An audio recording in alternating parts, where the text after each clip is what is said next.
Hello everyone, I'm Heather. I'm back for what's definitely going to be a quick video because there's only a few books to say about, but I tend to ramble about everything, so like it could go either way. Basically, welcome to the butt crack of dawn. It is Saturday and I've had to get up really early to take my kid to ballet class. It's like a brand new one that she's never been to before, but she's just turned 5, so now she's eligible for like the cool one, because it's like a 5 to 7 class. But like I dropped her off and her face was like terrified face, like I can't believe you're leaving me here. And I sort of suddenly remembered that like there's all these like scary things in the world, like coronavirus is going on, like I'm always like in a state of anxiety. So I'm like, there's flooding, there's global warming, there's mass extinction, like we're all gonna die, like political situation is the end of times. Then I think about like how scared I am now versus how scared I used to be whenever my mom dropped me off somewhere new, no comparison. Anyway, so I'm up at the butt crack of dawn. I have coffee. I'm slightly hungover and I have to drink later tonight as well. And what better way to wrap up and recover from a night of drinking in order to drink again than to get stuck into some fantastic kids books. Am I right? Am I right? Thank you. Okay, so I was on the fence about whether I should do middle grade March or not because I'm going to do Dowie-thon, which is like the Welsh readathon. But in the end, I just can't not do it. It's middle grade March. I love middle grade books, especially since I did Believe-a-thon in November, and it sort of opened up a whole world of just kids books that I can read as an adult without fear.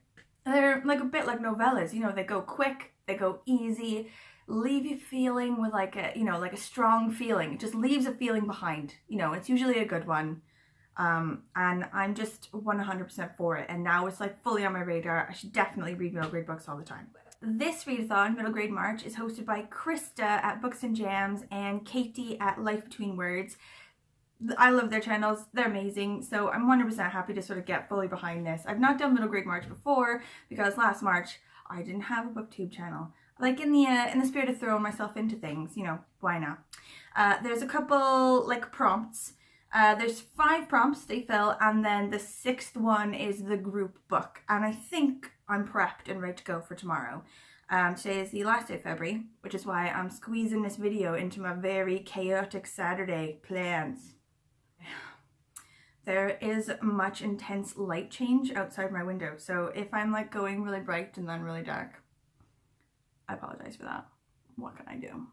So the first, oh shit, that's fine. The first prompt is a book with illustrations.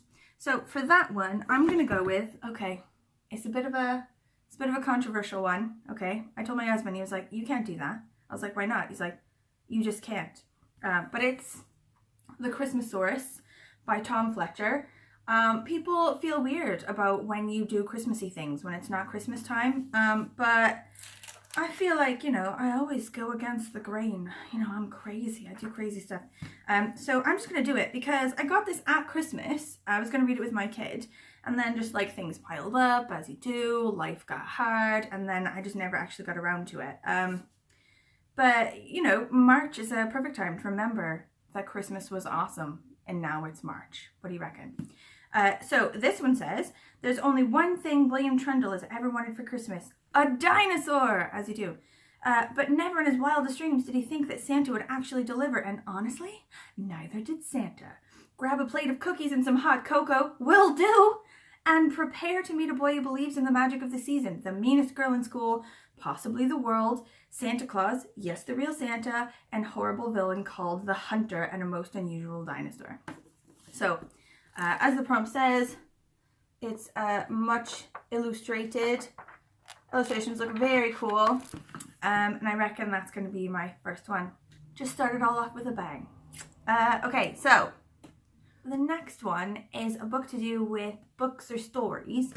And I wasn't sure where to go with that one. Is it to do with physical books or whatever? And I've sort of gone with a bit of a legends and myths element, like stories as in like the stories of a culture. So I've gone with Who Let the Gods Out by Maz Evans. So I've got this audiobook, and I've had this audiobook for ages because I got it through like some sort of an Audible sale. And I was like, ooh, I'll read that, and then never really did. So this is the perfect opportunity. The premise is about sort of like Greek mythology, I think, so that sort of fits the prompt, right? Like, there are no rules, right? We just make it up as we go. Okay, so for this one, it is Elliot's mum is ill, and his home is under threat, but a shooting star crashes to Earth and changes his life forever. The star is Virgo, a young zodiac goddess on a mission. Like, by the way, I'm a Virgo, so of course that's cool. But the pair accidentally released Thanatos, a wicked death demon imprisoned beneath Stonehenge, and must then turn to the old Olympian gods for help. Oh my god, I love Stonehenge. Have you guys been there?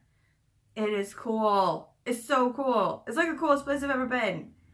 After centuries of cushy retirement on Earth, are Zeus and his crew up to the task of saving the world and solving Elliot's problems too? So on Goodreads, this has a cray amount of amazing reviews. I think people just really love this book, so I'm pretty freaking excited about it. And since it's an audiobook, I can just listen to it in work. Like, pretend like, you know, pretend like I don't even work there. You know, just there listening to an audiobook. Escapist, like. Okay, so the next one is, the prompt is a mystery. And I always have like quite a hard time filling prompts sometimes because, you know, if the prompt is what a book is about and I've never read the book, I don't know what the book is about. And I like, no matter how much searching I do online to figure out if it's about what I think it's about, I can never find anything. So this is a bit of just a guess, basically. I think this one's a mystery. It's The Explorer by Catherine Rundell. If anyone's read this book, can you please tell me if it's a mystery or not? If it's not, I'm probably still going to read it because I really want to read it. But it'd be good to know. So this one's basically about, I think, a deserted island situation. But when they land, there's something to do with they've found stuff on the island that's confusing or like makes them think that somebody's already there or has been there or something like that. Anyway, I found this super cheap at, I think, like Sainsbury's when I was trying to buy bread. So obviously that just came home with me. But anyway, when their plane crashes, 4 children are stranded in the Amazon jungle. Now they have to survive alone. But was someone there before them? It's not a whole hell of a lot of tell in that. What do you reckon? Anyway, I think it's going to be really good. Like, I quite like the illustrations in this one as well. Wait, can I get one? Oh, balls, wait a second. Yeah, they're like, you know, dark or like jungly, you know? Jungly looking. I know. I reckon it's gonna be good. It's quite thick actually for a kid's book. They're not usually that big, but you know, I'm committed to this project, so, you know, we'll see.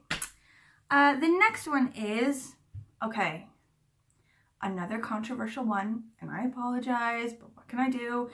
The next prompt is a book in another country. So, what does that mean? Does that mean in another country besides the one you live in? Does that mean another country besides the one you come from? Like, you know, I understand that most people don't have the same problem that I have where they live in a country they're not actually from.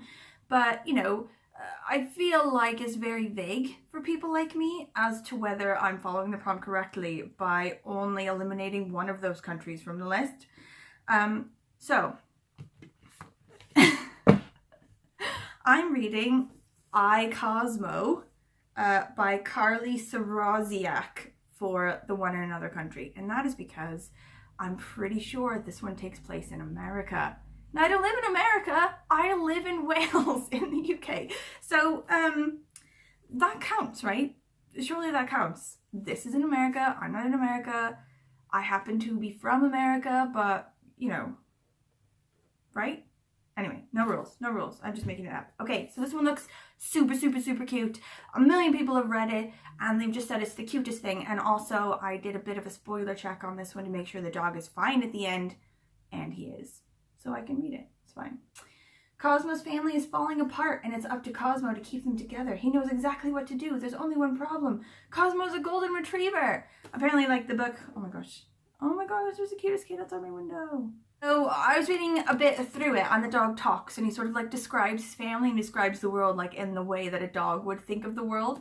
I think that's really cute. So it says, a moving, funny, and heartwarming story of one dog's attempt to save his family, become a star, and eat a lot of bacon. Cosmo, I'm there with you. Right, so the next one is a screen adaptation. So like, I don't know, but I think this is basically one where the book was turned into a movie. So for that one, I have The Iron Man by Ted Hughes. So I'm pretty sure they made this movie into The Iron Giant, right? Is that the name of the movie? I don't think I've ever seen it. But obviously, after I read this book, I'm gonna watch it, because why not? I got this book as part of Novellas in November last year, and I really wanted to read it. I never got around to it, so that was gutting. But as I, went to the library to look for some like random stuff for my kid, like, My Little Pony comic books, as you do, something I found there is, are you ready?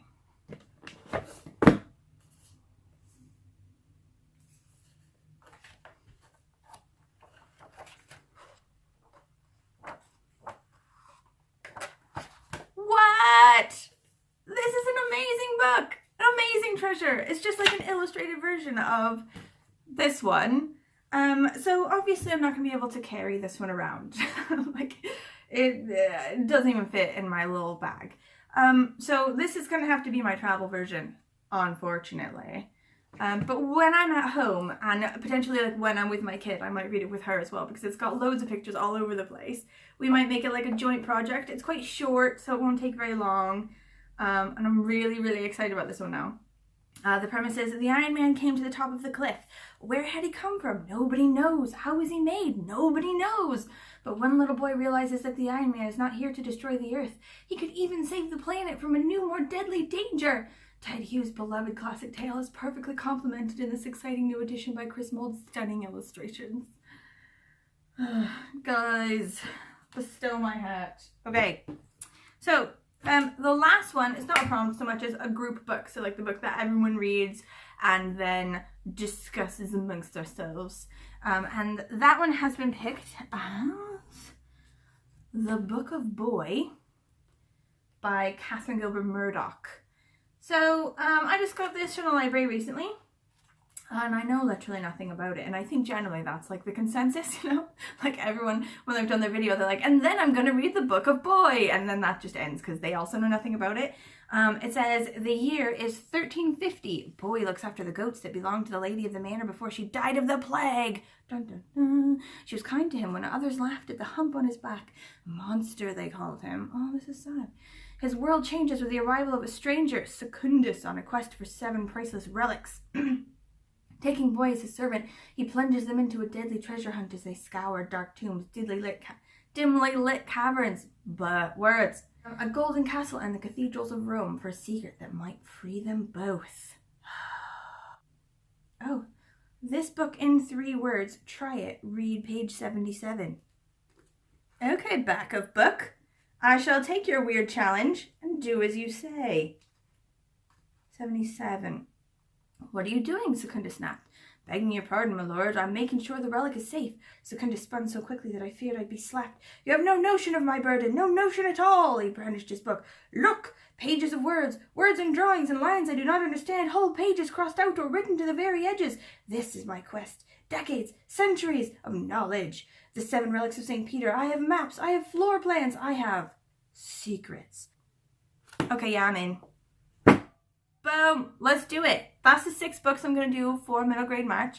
I'm also going to try to nail a load of stuff for Deli-thon. So, it's going to be a full month. It's going to be a full month. But, I'm for it. I'm here for it. I like a challenge. I'm pretty excited to just clear all of these books from my shelves that I've had for ages and ages. But anyway, I'm super excited. If you have any comments, you're going to do middle grade March, you're not. If you've read these books or you want to read these books or you have other books in mind that you're going to read for the readathon, please let me know in the comments down below.